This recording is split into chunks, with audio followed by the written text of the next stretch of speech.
और बोल इंटरटेनमेंट के प्रोग्राम बोल हाउस में आमिर लियाकत का आखिरी शो। इस प्रोग्राम के मेजबान भी आमिर लियाकत ही थे। आइए इस शो की झलकियां देखते हैं।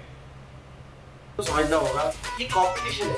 यहाँ मैं आज जा रही हूँ, मैं आज नहीं रहूंगी, मैं आज चली जाऊंगी। ये ससुराल नहीं है जो बैठ के जा रही हो। सर घरों में इस तरह होता है या घरों में भी मतलब नहीं होता जा नहीं सकते यहाँ कोई। यहाँ इसलिए आए हैं कि हम यहाँ कुछ वक्त गुजारेंगे। We are here for the competition। जी है जी बिल्कुल सही है। मगर आप लोग तो सब ये कह रहे हैं मैं चला जाऊंगा। मैं हम क्या दे रहे हो? अरीशा सुमरो को हमने यहाँ पर बुलाया था 22 के मेहमान, तो वो आज उनकी रुखसती होगी। रुखसती से बुला देंगे, उनको रुखसत करेंगे। रुखसती तो उनकी तब होगी जब अपनी माँ बाप कहेंगे जाके माँ तमा के पसंद आया होगी ना। हाँ जी अरीशा, तो आप जा रही हैं? जी आप तो गेस्ट आई थी, तो आपने क्यों जाएंगे कुछ बोला? मैं ये रहने के लिए तो मिस करेंगे।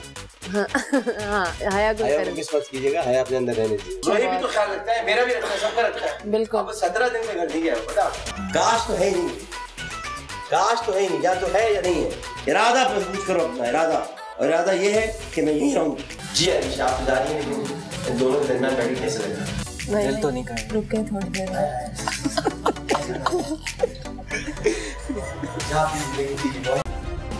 सब्सक्राइब करें और बेल दबाएं ताकि कोई खबर रह न जाए।